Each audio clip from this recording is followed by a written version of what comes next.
Welcome back to Political Capital with me, Karabo Letata.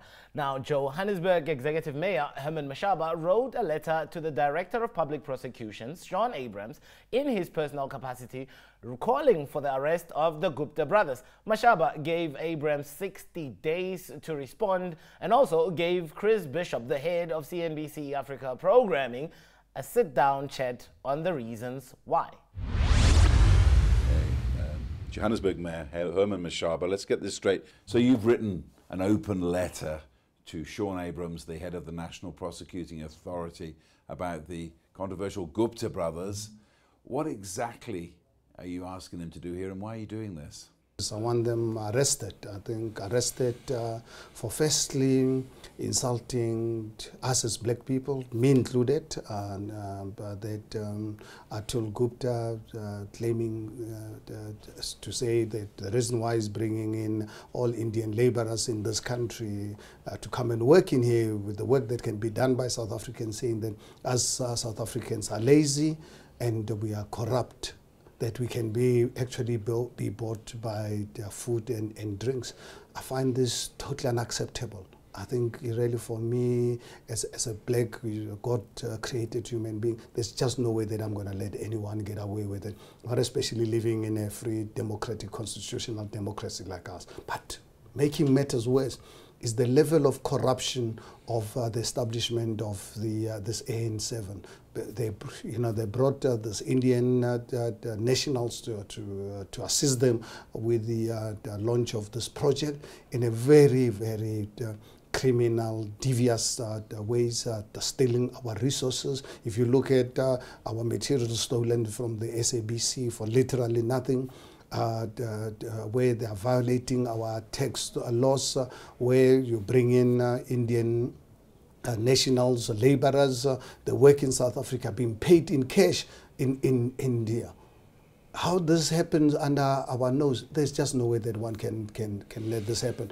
And the involvement, direct involvement of President Jacob Zuma with the launch of this television station. Honestly, I truly believe, as an individual, if South Africans are happy to live with it, fortunate enough, the constitution of this country allows me, as a citizen of this country, to take this matter head on. And how will it work from there? Well, Mr. Abrams, as the head of National Prosecuting Authority in this country, empowered by the constitution of this country, when he becomes aware of criminal activity, he's got the responsibility and an obligation to act. And the book is actually more than sufficient enough for him to really act. I've given him 60 days from the 11th of June. On a regular basis, I remind him about it. In the event that the 60 days expires without seeing the Gupta family and all their friends in corruption and crime, if they're not arrested, I will use some of the best lawyers in South Africa and the world to ensure that we hunt them down and ensure that they pay the consequences.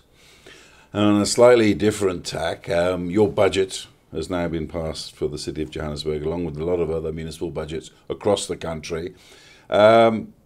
Firstly, how difficult is it to pass these budgets with political coalition in these cities? Well, I think, you know what, let's really face it as South Africans. What happened on the 3rd of August 2016, it's a momentous, historic moment for the country.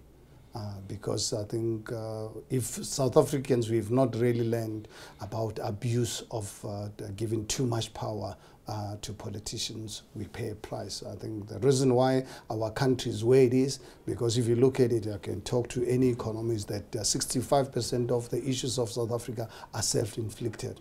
And self-inflicted because too much power rested with the ruling party. But people of Johannesburg and other metros and other municipalities took a conscious decision. It was not an accident, conscious decision to stop this abuse.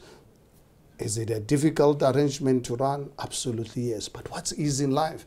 I'd rather live under the kind of political arrangement that we're sitting within Johannesburg than have too much power vested in one political party.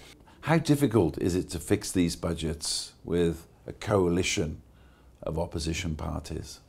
Well, as you are aware, I'm in coalition arrangement. Obviously, I lead the DA with 38%, and we've got 6 other smaller parties, some of them with 1 member each, and Inkatha Freedom Party with 5 councillors. But obviously, I think we've really been very fortunate that the EFF, without being part of the coalition arrangement, decided to really vote with us to dislodge ANC and really stop the corruption, so that we can put together a government that can begin to serve our residents. What is this budget going to mean for a person like me, you know, your average rates and taxes player? What's it going to mean? I can tell you, you know what, for an average taxpayer like you, it's going to really help you make a difference to a poor South African, the poor resident of the city of Johannesburg, who today live in squalor, live in 200 informal settlements with no infrastructure whatsoever. And some of them are the people that work for you and I and everybody else. So what this actually, this budget means is that it's going to give the residents of Johannesburg, those who can afford, an opportunity to give pride to poor people of our country, firstly. And secondly, you're going to see repairs and maintenance of this aging infrastructure, neglected infrastructure built 70, 90 years ago. We will begin to ensure that this infrastructure is attended to. But one thing that I think I need the residents of the city of Johannesburg to be aware of, when I took over the city of Johannesburg, I immediately did an exercise to really look at the infrastructure backlog. And sometime late last year, I had a press conference and made available the infrastructure backlog in the city of Johannesburg, minimum of 170 billion rands. And the budget that I've just passed, in terms of capex, I only got 8 billion rands. So there's challenges. Please bear in mind, I won't be able to solve them overnight. But one thing that I expect society to do, please hold us accountable. There's 8 billion rands, and the money that we're going to, our OPEX that we're going to use for repairs and maintenance, ensure that you hold us accountable to make sure that we don't steal it, we spend it to get value for it, and make sure that we establish a professional public service that can serve the residents of the city of Johannesburg with pride. How will we notice if we drive through Johannesburg in a couple of years' time? How will we notice these differences you speak of? Well, already just yesterday, for the first time, residents, over 300,000 residents of Slovo informal settlements, just 10 minutes outside the city of Johannesburg, had to take the city to court in 2015 to the Constitutional Court to get electricity. Yesterday, people of Slovo Park have got electricity. People of Motsoaledi informal settlements and RGP houses, they've got electricity. These are some of the progress that you're going to really be seeing. But what I think for me is more exciting is my inner city rejuvenation plan, which was adopted and accepted by council last year, where 2 weeks ago I've made available 71 buildings, because I've identified close to plus minus 500 buildings that have been elected, hijacked, where I'm due to, as a new administration, taking them over from the criminal elements, making sure that we can work with the private sector, the developers, to put in the money, the expertise to build affordable accommodation for our residents.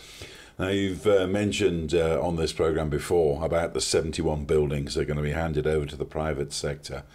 How much more of this do you think you can do in the coming years for this budget? Well, I think we've, as you are aware, late last year, offered 13 buildings, where one of these days our adjudication committee will announce the winning bidders. Now, obviously, why 13 at the time? We wanted to obviously really to take that as a learning exercise. Now, that's why now I've released the 71 buildings, and it is my wish and obligation to ensure that at least minimum of 100 buildings are made them available, so that we turn that city into a construction site. You know what the benefit of this exercise when we turn the city into a construction site?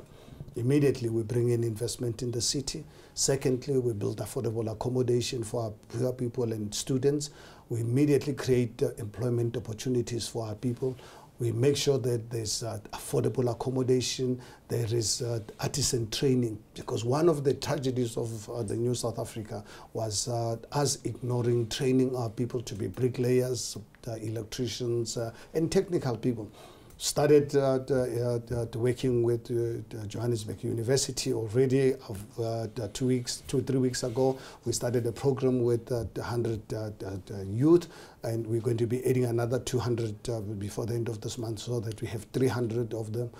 We train them, the university will give them the academic training, but as we now develop the city in terms of construction, I want the commitment from these construction companies to involve this youth in terms of ensuring that 15, 20 years down the line, that in every street in the city, we can have a qualified electrician, we can have a qualified plumber, and so forth and so forth. So these are developments that you cannot achieve overnight. These are long-term projects, but at the end of the day, I believe my role right now, the next 5 years, is to lay the foundation. Already in office 22 months, obviously I've got now 3 years to go. In this next 3 years or 5 years of my administration, I want to set a very, very strong foundation, very strong, so that future generation, when they build, they must build on a strong foundation that I'm laying. And last but not least, you've been a politician for nearly 2 years now. I know you had a lot of hard times in business. How draining is it on you?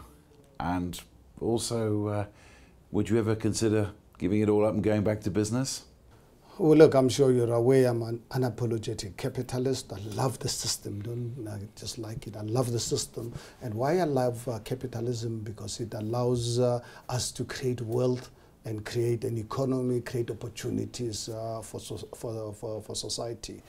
I had to take over this administration when I realized the criminality that was the order of the day with the previous administration. And I decided I'm not going to be an armchair critic, and I'm not going to really be an economic migrant somewhere else in the world. The constitution of this country, adopted in 1996, allows all of us as South Africans to participate, and I made myself available.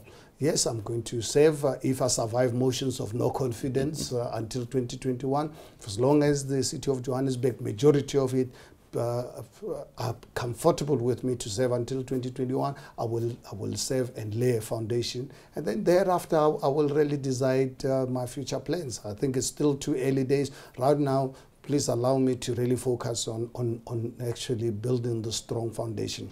I need to ensure that by 2021, the city of Johannesburg economy is growing by a minimum of 5%. We bring down unemployment in the city and create opportunities for our people. Well, that's all we had for this edition of Political Capital. We'll be back on your screens next Tuesday at 6:30. Until then, sleep well.